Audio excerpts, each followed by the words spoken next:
జై శ్రీరామ్. హిందూ బంధువులందరికీ నమస్కారాలు.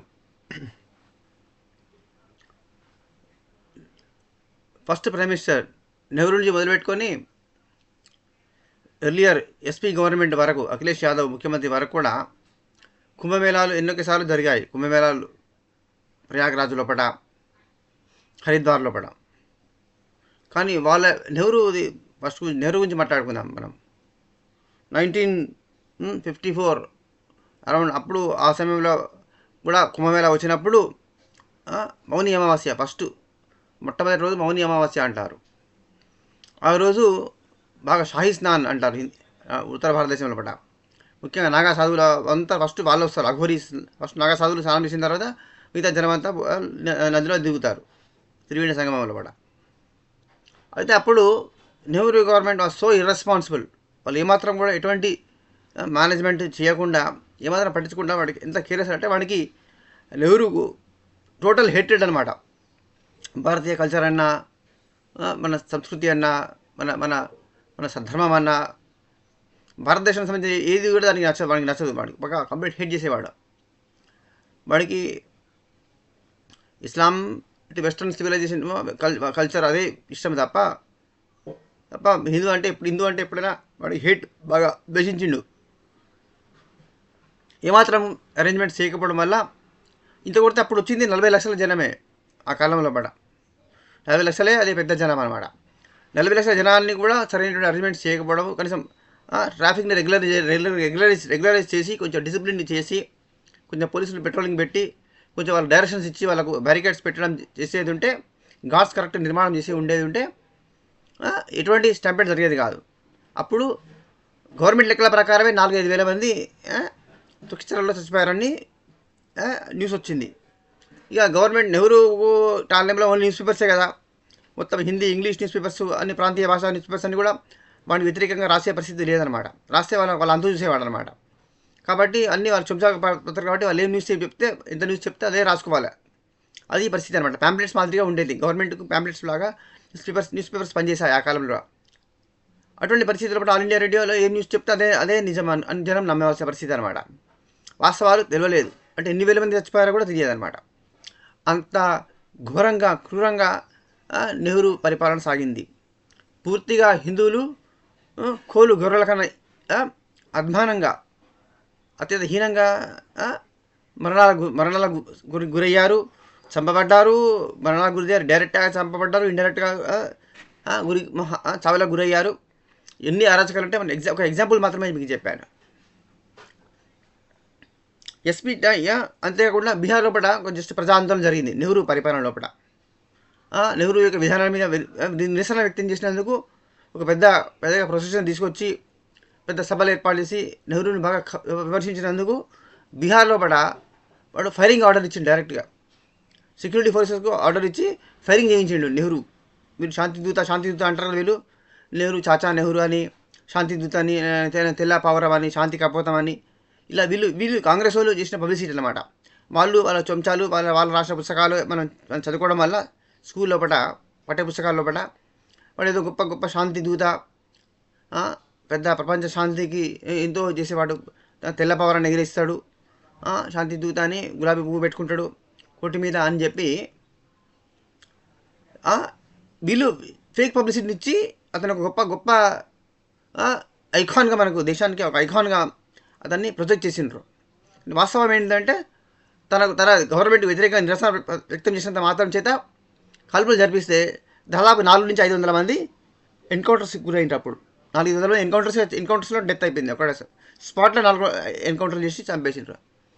తర్వాత నెహ్రూ లెటర్ రాసిండు. ఆయన క్లోజ్గా ఉన్నటువంటి ఆయన వాళ్ళ లీడర్స్, వాళ్ళ పార్టీ వాళ్ళ లీడర్స్, ఇద్దరు మహిళలే. మళ్ళీ వాళ్ళు కూడా సుచేత కృపాలని అనే టైం ఒక ఆమె, ఇంకొక ఆమె పద్మిని నాయుడు అని, వాళ్ళిద్దరు కూడా క్లోజ్ అన్నమాట. అంటే మనకు జెంట్స్ కంటే లేడీస్ బాగా క్లోజ్ ఉండేవాళ్ళు. లీడర్స్ అంటారు జనరల్గా బయట లీడర్స్ వాళ్ళు. వాళ్ళ క్లోజ్నెస్ గురించి మనకు తెలియదు. అది ఇక అది అప్పటి వాళ్ళకి తెలుసు అనమాట, వాళ్ళ సంగతి ఏంది అది. అయితే వాళ్ళకి రాసిన లెటర్లో కూడా నేను ఎన్కౌంటర్స్తో నేను బాగా సాటిస్ఫై అయ్యాను, నేను బాగా సంతోషించాను, నన్ను ఎదిరించిన వాడికి అది చావే గది, మంచి గుణపాఠం చెప్పాను, మంచిగా పోలీసు వాళ్ళు బాగా చంపేసిండ్రు, ఎన్కౌంటర్ బాగా చేసినారని చెప్పి I'm fully satisfied, I'm very happy అని లెటర్స్ రాసినట్టు ఆ లెటర్స్ కూడా దొరికినాయి. లెటర్స్ కూడా ఆధారాలు ఉన్నాయన్నమాట.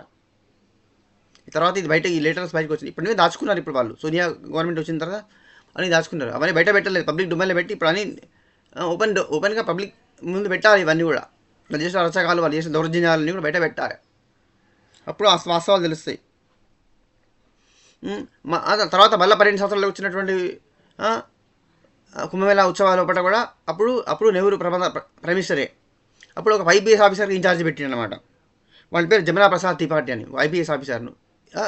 ఉత్తమ్ ఏమంటే వాడు నెహ్రూ వస్తాడని నెహ్రూకు చెంచాగిరి చేయడానికి వాడు ఒకసారి వచ్చి చూసిపోవడానికి, వాడు సాయం చేయడానికి కాదు, ఏం కాదు, జస్ట్ చూసిపోవడానికి, వాడు షో చేయడానికి కోసం నెహ్రూ వస్తాడని చెప్తే వాడి అరేంజ్మెంట్స్, వాడి సెక్యూరిటీ వాడితో చెంచాగిరి చేసుకుంటే వాడితో పాటే వాడు వాడితో పాటే ఉన్నాడు. ఒక లైన్లు క్యూలు కానీ బ్యారికేడ్స్ నిర్మాణం కానీ ఘాట్స్ సూపర్విజన్ కానీ ఎటువంటి స్టెప్స్ తీసుకోలేదన్నమాట. Absolutely there was no management at all, completely simply neglected అనమాట. Let the people go according to their fate, వాళ్ళకి ఏమన్నా కానీ నాకేంది, ఐఎమ్ నో వే కన్సర్న్ అన్నట్టుగా వాడు బిహేవ్ చేసిందన్నమాట. ఇక సో ఇర్రెస్పాన్సిబుల్. అప్పుడు కూడా మళ్ళీ తొక్కిసలాట జరిగింది. అప్పుడు కొన్ని వేల మంది చచ్చిపోయారండి. అది ఎంత లెక్కలు కూడా దాచిపెట్టారన్నమాట. ఆ విధంగా జరిగింది. అత్యంత దారుణంగా జరిగినటువంటిది అనమాట. ఇప్పుడు అది కాంగ్రెస్ గవర్నమెంట్ లోపల అలా జరిగింది. అది కాంగ్రెస్ గవర్నమెంట్ కాలం లోపల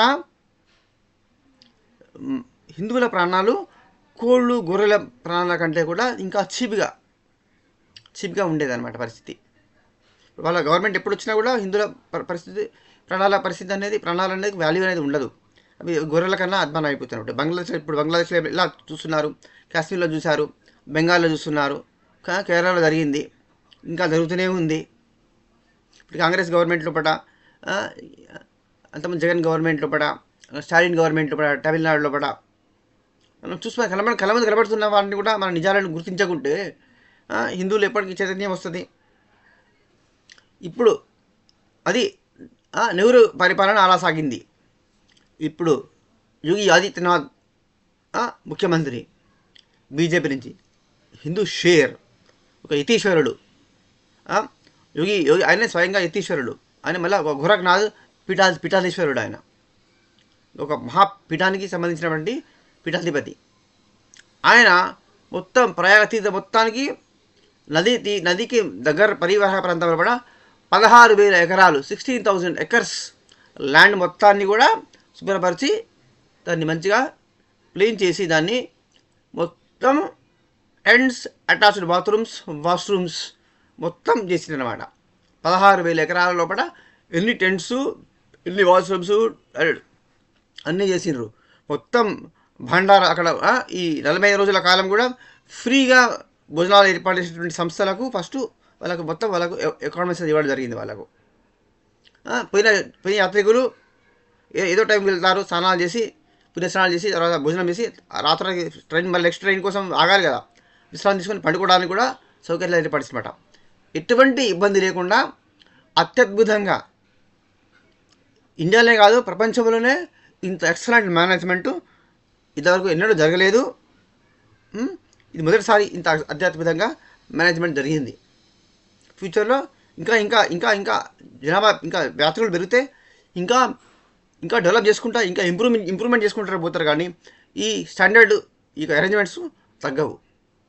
that is the difference between Nehru Congress and BJP Yogi Adityanath. Hindu icon, Hindu షేర్ అన్నమాట. ఇంత కొడితే వారు పరమ నిజాయితీపరుడు కదా. యోగి ఇప్పుడు ఎస్పీ ఎంతమంది అఖిలేష్ వాడి గవర్నమెంట్లో కూడా వాడు కుంభమేళా వస్తే వాడు ఎవరికి ఇచ్చిండు, వాడు అసాం ఖాన్ అనేటువంటి అరేంజ్మెంట్కు ఇన్ఛార్జ్ ఇచ్చిండు. వాడు ఇత్తంది వాడు షాంపేట్ చేసి వాడు మొత్తం పైసలు తినేసిండు. వాడు వేల కోట్ల పైసలు తిన్నాడు, మొత్తం జనం చచ్చిపోయినారు. అది అప్పుడు ఎంత అపరిశుభ్రత ఎంత ఘోరం అంటే చెప్పుకుంటే బాధ ఇస్తుంది అనమాట, చెప్పలేము. అంత దారుణాలు జరిగినాయట. ఇప్పుడు ఆ పరిసర ప్రాంతాల పడి ఎక్కడ కూడా మీటు ఈ శాంతి మతపులు జిహాదీలు ఇక్కడ రాకుండా టెర్రరిజం లేకుండా డ్రోన్లు ఇన్స్పెక్షన్, హెలికాప్టర్లు ఇన్స్పెక్షన్, డ్రోన్ కెమెరాలు సిసి మొత్తం సర్వేలెన్స్లో ఉందన్నమాట. దాదాపు 50,000 మంది పోలీసులు మొత్తం సర్వేలెన్స్లో ఉంది. అది మొత్తం ప్రయాగరాజ్ మొత్తం కూడా మొత్తం సర్వేలెన్స్ మొత్తం అబ్జర్వేషన్లో ఉందన్నమాట. సీసీటీవీ ఫుటేజ్ మొత్తం కంట్రోల్ రూమ్ పెట్టి మొత్తం observation 24 hours round the clock అబ్జర్వేషన్లో ఉంది అది. ఇక్కడ మీటు ఫిష్ ఏవి మాంసాలు అమ్మటోడు ఎవడి చేయకుండా, ఎటువంటి అనంతరాలకు గురి చేయకుండా దుర్మార్గులు ఈ దేశద్రోహులు ధర్మద్రోహులు పరిగట్టుకుని వచ్చి పాడు చేయడానికి ప్రయత్నిస్తారు. కాబట్టి అన్ని రైళ్ళు అన్ని వైపుల నుంచి కూడా అన్ని రోడ్ల నుంచి కూడా వాళ్ళని కనిపెట్టుకొని పూర్తిగా చెక్ చేస్తున్నారు. ఐడెంటిటీ ఆధార్ కార్డులు అన్నీ చెక్ చేస్తూనే ఉన్నారు. ఇంత కూడా ఇంత బెస్ట్ అరేంజ్మెంట్స్ చేయడానికి వారు పెట్టిన పైసలు ఏమాత్రం దుర్వినియోగం జరగలేదు. జస్ట్ 7,500 crores 7,500 కోట్లతో ఇంత బెస్ట్ అరేంజ్మెంట్ చేసినాయంటే ఇది ప్రపంచంలో రికార్డు. ఇంత తక్కువ డబ్బులతోని ఎవరు చేయలేరు.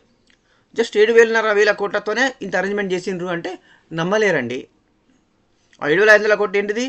మొత్తం ఆర్టిఫిషియల్గా ఇండ్లు, టాయిలెట్స్, మొత్తం బయో అన్ని అరేంజ్మెంట్స్కు డ్రోన్లు, హెలికాప్టర్లు ఖర్చు అంతా ఉన్నట్టు ఇన్ఫ్రాస్ట్రక్చర్ కోసం ఏర్పాటు చేసినటువంటిది అనమాట. ఎక్కడ ఇదన్నమాట. జస్ట్ ఈ మూడు రోజుల్లో కూడా దాదాపు 37 నుంచి 38 మంది పిల్లలు తప్పిపోయారు, తల్లిదండ్రులకు మిస్ అయ్యారు. ఏడుస్తుంటే మా కెమెరాలలో పెట్టి గుర్తించి మళ్ళీ కొన్ని గంటల లోపల వాళ్ళ పిల్లలను వాళ్ళ తల్లిదండ్రులుగా చేర్చిండ్రు. ఇంత జనం లోపల 37 మంది పిల్లలు మిస్ అయితే మళ్ళీ వాళ్ళ తల్లిదండ్రులను సురక్షితంగా వాళ్ళ తల్లిదండ్రులకు అప్పగించారు. ఒక్కటి కూడా మిస్ కాలే. అది మేనేజ్మెంట్ అడ్మినిస్ట్రేషన్ అంటే. దాన్ని పరిపాలన దక్షత అంటారు. అది అడ్మినిస్ట్రేషన్ అంటే. కేవలము సర్టిఫికేట్లో అయిపోయి ఐఏఎస్ ఐపీఎస్ లేదా ఫారిన్ ఎడ్యుకేటెడ్, నేను ఫారిన్లో ఎంబీఏ చేసి వచ్చిన, ఫారిన్లో ఐఏఎం, నేను ఐఏఎస్ ఐపీఎస్ అని చెప్పుకొని అలంకరించి పందికొక్కలాగా డబ్బులు తినే వెధవలు ఈ దేశంలో ఎంతోమంది ఉన్నారు మనకు తెలుసు. ₹1 ఆశించకుండా కాషాయ వస్త్రాలు ధారణ చేసి యతీశ్వరులై ఉండి నిస్వార్థంగా నిష్కామ్యంగా పరిపాలన అంటే ఏంటిది? ఒక ధర్మాత్ముడు అధికారంలో ఉంటే ఎంత ధర్మంగా పరిపాలించి ప్రజలకు ఎంత గొప్ప సేవను అందించగలడు. సేవనే ఒక యజ్ఞము. ఇది యజ్ఞం అన్నమాట, సేవా యజ్ఞం అన్నమాట. ఇది ధర్మయజ్ఞం. ఇది ధర్మక్షేత్రం. అది ఆ విధంగా ఒక యతీశ్వరుడు అధికారంలో ఉంటే ఎంత బెస్ట్ సర్వీస్ ప్రజలకు ఇవ్వగలడనే దానికి the very very best example, only example is Prayagraj Kumbh Mela management. Kumbh Mela జరుగుతున్న ప్రోగ్రామ్ జరుగుతున్న తీరు చూస్తే మనకు యోగి ఆదిత్యనాథ్ గారి యొక్క అడ్మినిస్ట్రేటివ్ స్కిల్స్కు నా భూత భవిష్యతి వారికి అన్పారలల్, అసలు అంత మ్యాన్ చేయటోడు ఎవరు లేరు ఈ ప్రపంచంలో కూడా అని చెప్పడంలో ఎటువంటి ఎగ్జాజరేషన్, అతిశయోక్తి లేనే లేదు. 7,500 కోట్ల ఇన్వెస్ట్మెంట్తో అంత బెస్ట్ అరేంజ్మెంట్ చేస్తే గవర్నమెంట్కే 30,000 కోట్ల పైన ఆదాయం వస్తుందట. ఇక 2 లక్షల కోట్ల పైన ఇన్కము టిఫిన్స్, గైడ్స్, ట్రాన్స్పోర్టేషన్ అంటే రోడ్ ట్రాన్స్పోర్టేషన్, రైల్వే ట్రాన్స్పోర్టేషన్, ఈ సర్వీసెస్, వీటన్నిటికీ సర్వీస్ సెక్టార్స్ వీటన్నిటికీ కూడికి 2 లక్షల కోట్ల ఆదాయం రాబోతున్నది జస్ట్ 45 రోజుల లోపల. ఇది ఇంత ఇంత ఇంత ఆశ్చర్యపోతాము, మనం నమ్మలేము. కానీ అది 100% నిజం అనమాట. వాళ్ళు ఇంటర్వ్యూ చేసిండ్రు. వాళ్ళు గ్రౌండ్ నుంచి టీ వాడు రోజు 10,000 సంపాదిస్తాడట. వాడు పొద్దున జాతి వరకు 10,000 రూపాయలు సంపాదిస్తాడు టీ వాడు. అంటే వాడి ఈ 15 రోజుల్లో పాటు వాడు 4 లక్షల నుంచి 5 లక్షల మధ్యలో సంపాదించుకుంటాడు. ఒక 4 లక్షల రూపాయలు ఒక టీ అమ్మగా వాడు సంపాదించుకుంటున్నాడు. మొత్తం ఇంతమందికి ఫ్రీ భోజనాలు అయ్యాక కూడా ఇటు టీ సెంటర్, టిఫిన్ సెంటర్ పెట్టుకుంటారు కదా, వాళ్ళకు కూడా అంత బిజినెస్ అవుతున్నది. వాళ్ళకు కూడా బొమ్మల అమ్మాయి వాళ్ళు పిల్లలు బొమ్మలు కొనిస్తారా లేదా? ఎంత బిజినెస్ అవుతుంది అనుకుంటారు? రోడ్ ట్రాన్స్పోర్టేషన్, క్యాబ్స్కి, ట్యాక్సీస్కు, ఆటోలకు, అక్కడి నుంచి బస్సులకు, చుట్టుపక్కల జిల్లాల నుంచి వచ్చే వాళ్ళు బస్సు సర్వీసు, ఫారెన్ నుంచి దేశం నలుమూలల నుంచి ప్లేన్స్లో వస్తున్న వాళ్ళు, విమానాల ద్వారా వస్తున్న వాళ్ళు, ట్రైన్స్ ద్వారా ఇండియా ట్రైన్స్ మొత్తం బుక్ అయ్యాయి. రిజర్వేషన్స్ 2 నెలల నుంచి బుక్ చేసుకున్నారు. మొత్తం 1000 ట్రైన్స్ నడవబోతున్నాయి up and down Prayagraj to మొత్తం total India, all over India, all states. రైల్వేకి ఎంత ఇన్కమ్ రాబోతున్నది? ఒక రైల్వేనే సంపాదిస్తుంది ఒక 70,000 కోట్లు. ఇది మన ఊహ కూడా అందుతున్నటువంటి విషయం అన్నమాట. ఇది ప్రపంచంలోనే అత్యంత గొప్ప ఈవెంటే కాదు, స్పిరిచువల్ కల్చరల్ ఈవెంటే కాదు, ఇది అడ్మినిస్ట్రేషన్, యోగి యొక్క అడ్మినిస్ట్రేషన్ స్కిల్స్కు కాదు, ఇది ఒక గొప్ప ఎగ్జాంపుల్. ఇది ఇండియా,